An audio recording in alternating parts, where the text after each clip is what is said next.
Finally, veteran broadcast journalist Uncle Kwasi Pratt, Masa Kwame, wakasa Afenyo-Markin, COSU Sabeja Fino. Abusafo, also a share rate in more as a strange or identify name about community. A strange man. Now, him, or say Afenyo-Markin move, no, it can backfire because the name of you say Fabana, a Fabana. Let's just say, we be so pregnant. Now, I'm far man, the besino, Kwasi Pratt kind. Now, I see GoldBod issues, no. I'm saying for a operational costs and our losses. What are the facts? One honorable callers Adumanko, Mensa, MP the copy of Good Morning Ghana Metro Television. And Omidiko Boom. Maka content boom Eriba Sumo. This is the Sokato Show. Best subscribe and watch your bell notification icon. Video they drop here on Sabakam. So feel free to leave your comments in the comment section. I'm share link, you know. Dewa na for on your BOMBSHELL. The best clinic company in this country. Lily Flower Green Clean Solution Center. The from no best good screens. No message you fear on office but beer and my hobby kama. Backhomeassist.com. So ben can't so we are Ghana in our bruchi. Abusafo. A dana wusi as I said a person okotono. Business na wusi. Uni Ghana hand will be for one way and conquer. Yeah, professional group. Young one you register your own to me. Friend number the good screen never share and as I log on to backhomeassist.com. The place to request. You have a site or you can come with a crash. You have my pictures, videos. Yes, I'm our report and duty abuchiri at the Sawa Ghana hand say. Abusia, as I send up so to the room and the suho and the quaho. As I see where the country, you have come to crash. Period up a day. Different number is CA and I log on to backhomeassist.com. Abusia, you could here Uncle Kwasi Pratt. I think I enjoyed his submission. And two parts. The first part, Afenyo-Markin. What's this? And the second part, GoldBod issues. Now, so what are the real facts? It will interest you to listen to Uncle Kwasi Pratt. This accusations and counter-accusations have escalated now. And we are now at a point where the minority leader has sued for defamation. Yes. Of course, I'm guided by the principles of our jurisprudence, which say that we are stopped from commenting on cases before the courts, and that such comments could tend to be, prejudicial and so on. So I'm guided by those principles. Right. So what I would say at this moment is that the move initiated by the minority leader can cut both ways. If the courts hold that he has been defamed and takes measures to repair the damage done to him and so on, maybe it will be positive. On the other hand, if the court does not rule for him, he's finished. He's destroyed forever. True. You understand? And may not even be in a position to continue functioning as minority leader. True. His credibility would have been shattered completely. But be that as it may, he knew the risk he was taking when he went to court. And he's a lawyer. I'm not the one to tell him whether he should have taken that risk or not. I note, on the other hand, that his accuser is very firm and confident. I've heard him on several discussions as well. He says, I dare him to go to court. What does he have that we don't know? And I don't even want to know. It's for the court to know. Is it that he has something? What may he have? I don't know. The courts will determine that matter. Right. I've read the petition before the court. I'm not even too sure whether I should call it petition. But I've read it. Okay. And there's something which is most instructive. Is it a writ? The writ has been filed at the High Court. Yes. There's something which is most instructive. The minority leader goes to court and he says, I'm not just suing Sami JP, I'm also suing Joy. The media platforms, both Peace FM and Joy. Yeah, I'm suing them. And then, in his own writ, he says that the Joy presenter actually challenged Sami JP and disassociated the station from the statement that Sami JP was making and so on. So why sue them? So why sue Joy? What is the trick? I don't know. It's maybe my illiteracy in law which is killing me. But I can't understand. Yeah. You've taken somebody to court for defamation who you claim was defending your image and saying that the allegations against you have not been proven. Massa, I don't understand. It's difficult to reconcile it's the two. Fantastic. Yeah. But I think I better stop here before I get into trouble. Contempt of court. Because I don't want to get into trouble. So I will stop here. But very strange. Yeah. Very strange rate. It's okay, let me stop here and move on. Okay. You see, I have in my hands. And this was given to me by Moro. I've been studying it. Yeah, Moro gave it to me. Moro didn't give me one. No. There's only one. I only have one. I gave it to you. He's a senior. I've looked through it. These are the financial statements of the GoldBod. And I've carefully looked through it. And there's no loss indicated in the books of the GoldBod. No loss at all. Okay? Indeed, everything here is positive. Everything that I've seen is positive. For example, if you look at revenue position, it says total revenue for the year amounted to 5.5 billion, more than 5.5 billion, comprising non-tax revenue of 970 million in excess, government grant in excess of actually 4 billion, finance income in excess of 35 million, and so on and so on. So everything in the books is positive. You understand? Yeah. There's no loss here. So that's clear. Okay. Then we are told that it is the International Monetary Fund which is insisting that some loss occurred. Okay. I have with me what is titled Lessons from the Bank of Ghana's Domestic Gold Purchase Program, authored by the International Monetary Fund. Yes, sir. August. Yeah, it's authored by the International Monetary Fund, dated August 2026. And it says, selected issues paper. This is IMF. This is not GoldBod. This is the International Monetary Fund. Right. And the International Monetary Fund itself summarizes its findings in one paragraph. Right. Very interesting paragraph. This is how the paragraph reads. It's from the same write-up. Here. And this is how it reads. It says, this paper examines the legacy of the Bank of Ghana's domestic gold purchases program, which helped formalize artisanal gold exports, rebuild reserves, and support foreign exchange market stabilization during Ghana's debt crisis. This is the IMF, which is being quoted as saying there's a loss. The program scaled rapidly, making gold-related flows central to reserve accumulation and FX sales. This is the bank. This is the International Monetary Fund, but also generated sizable losses for the Bank of Ghana and exposed quasi-fiscal risk. Yes. Yes.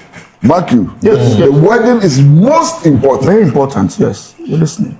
It doesn't even talk about fiscal risk. It says quasi-fiscal risk. Yes, but at least there's a risk. Quasi-fiscal risk. That is what the IMF says. With operations transferred to GoldBod, future gold sector policy should focus on reducing operational costs. Operational costs. Right. Strengthening transparency, improving responsible sourcing, and managing the microeconomic, physical, and environmental risk from Ghana's expanding gold sector. This is the IMF. Yes.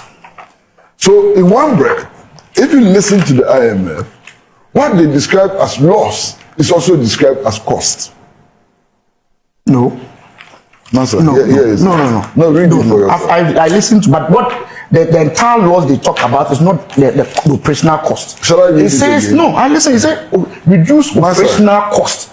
It's that part of operational cost that leads to losses. Master, listen. Yes. Listen. So losses in itself is not operational cost. Master, no problem. Listen. It says this paper, that is this,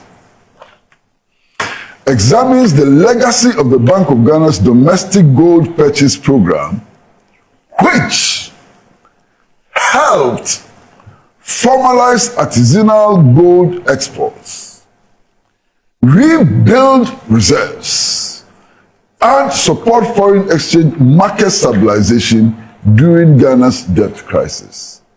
That's the verdict of the IMF. That whatever is calculated as loss and so on, did these things that the IMF identifies. Yes, please continue. Hold on. Yes. The program scaled rapidly, making gold-related flows central to revenue accumulation and forex sales. You understand?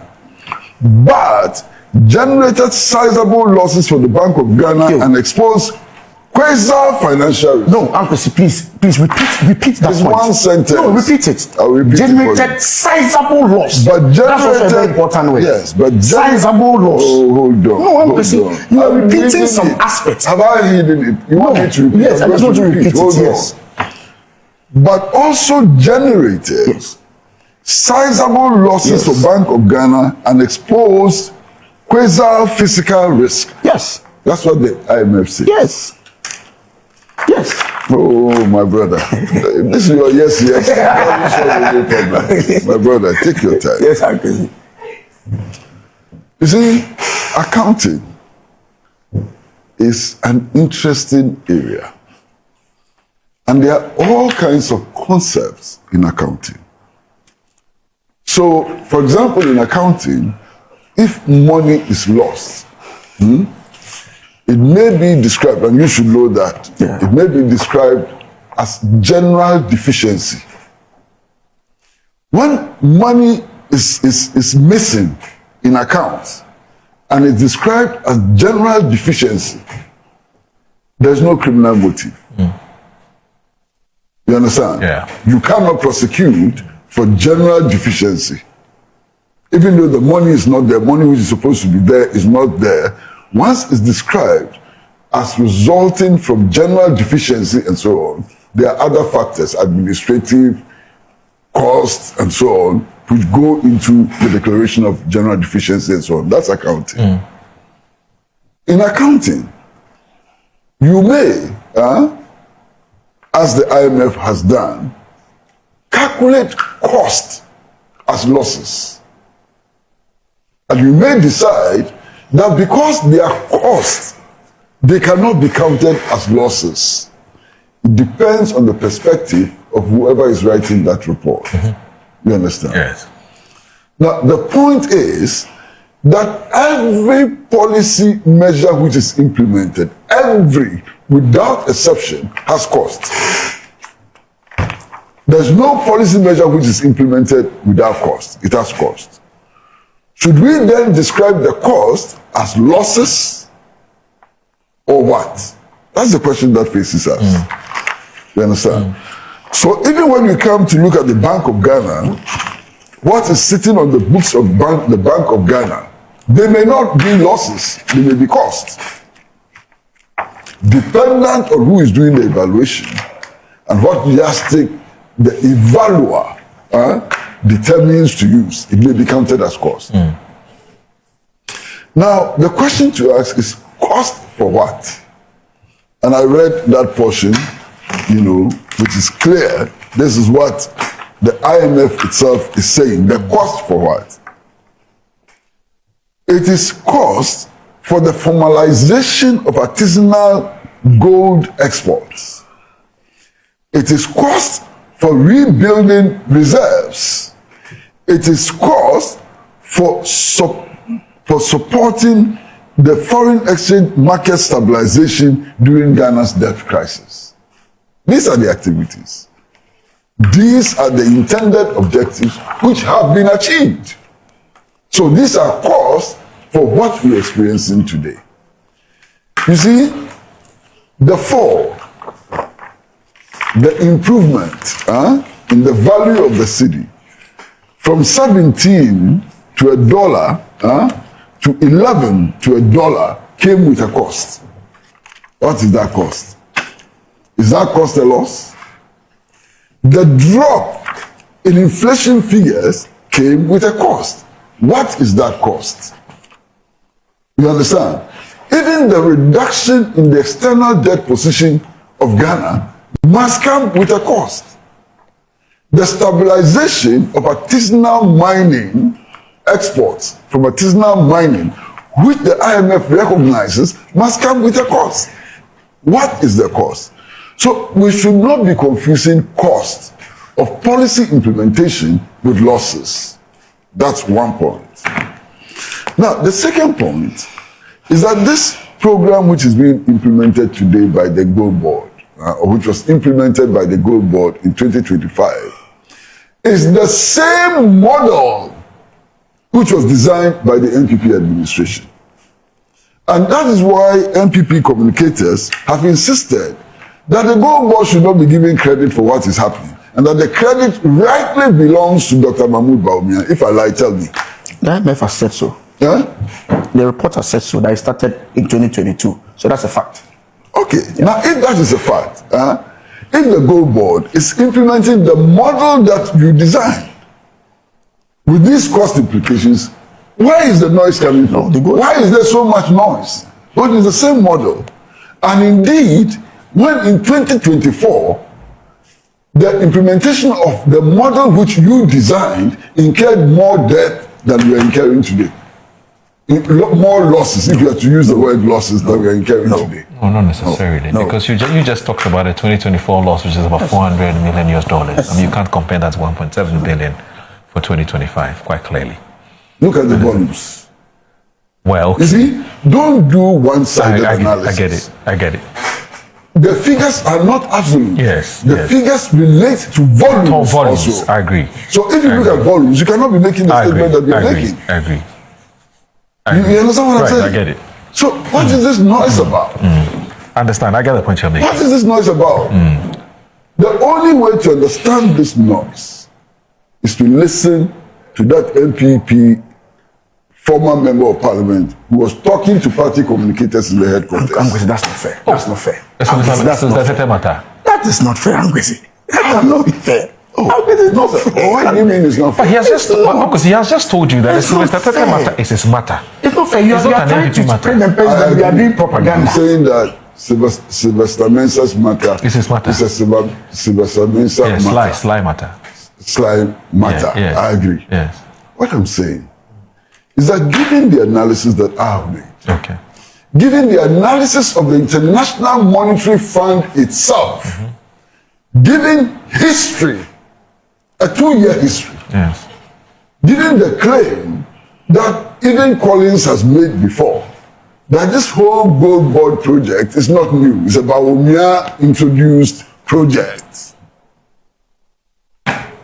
Where is the noise coming from? How do you explain the noise if you don't listen to Sylvester Mensah? No, Angwesi. Show me. No. My brother, what are the issues? Angwesi, you just read a document to us from the IMF. And you said everything is summarized in the preamble. Oh, of course, in the preamble. Then you said that the preamble talked about the benefits. Nobody has any argument with that. But the preamble also told you that there were sizable losses. Then you proceeded to say that the IMF also made a point about reducing operational costs. And you linked operational costs to losses.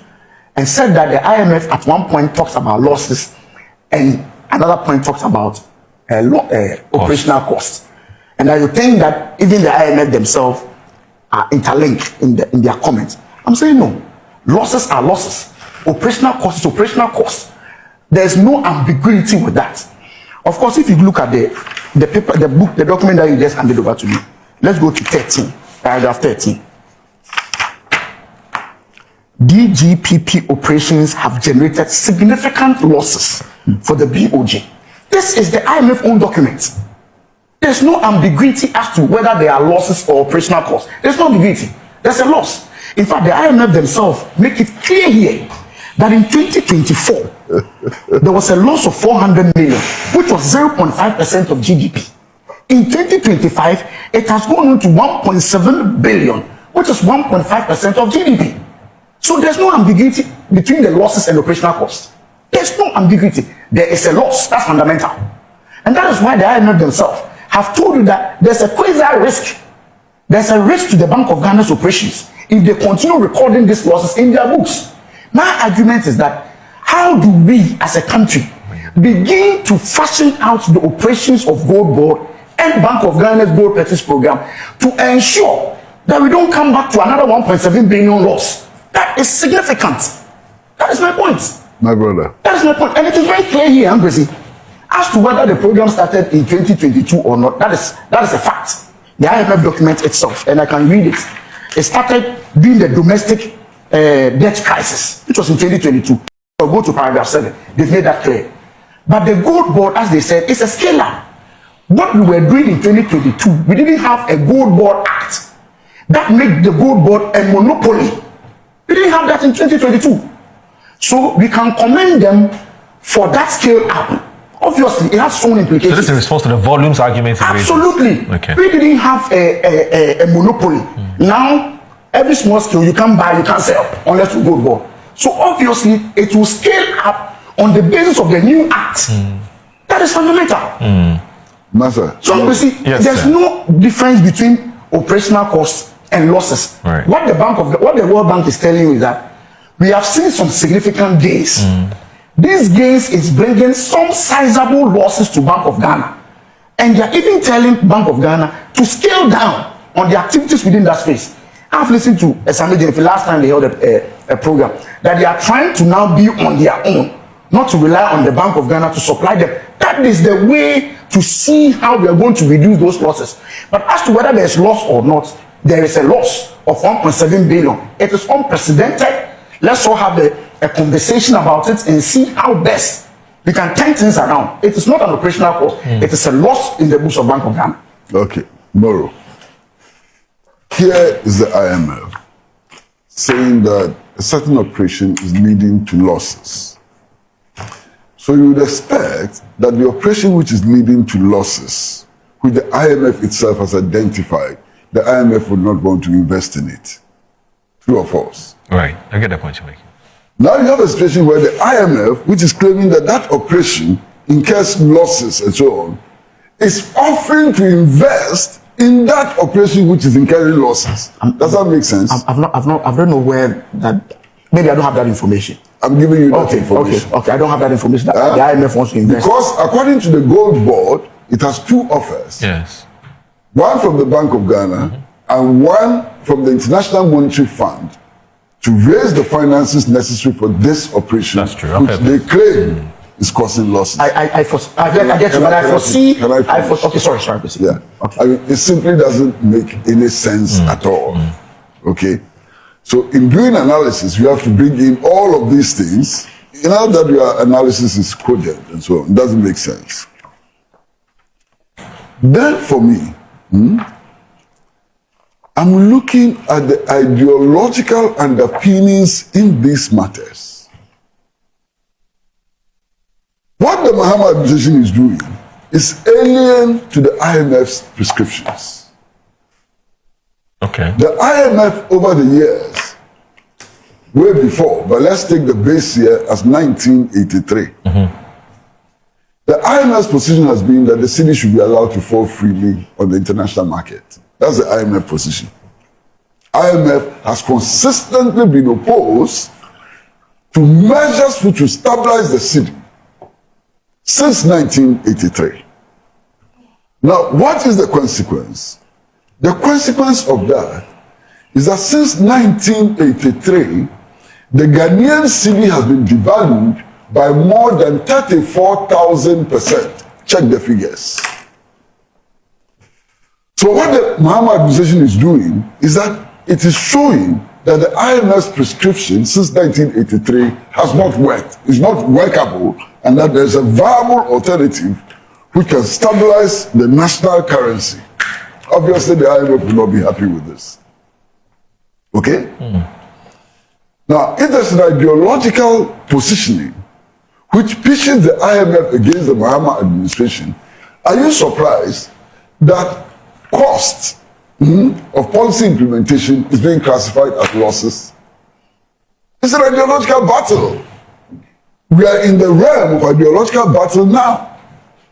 The IMF is classifying costs of implementing policy as losses in order to justify the position that's taken wrongly, which has led to the devastation of the Ghanaian economy from 1983. It's trying to justify it by this play on words. And I think that we as Ghanaian people should see through it and rise above it. This ideological battle is concealed in all of this banter about cost and losses and so on. It's concealed. What has been the IMF's position on currency stabilization since 1983? Check.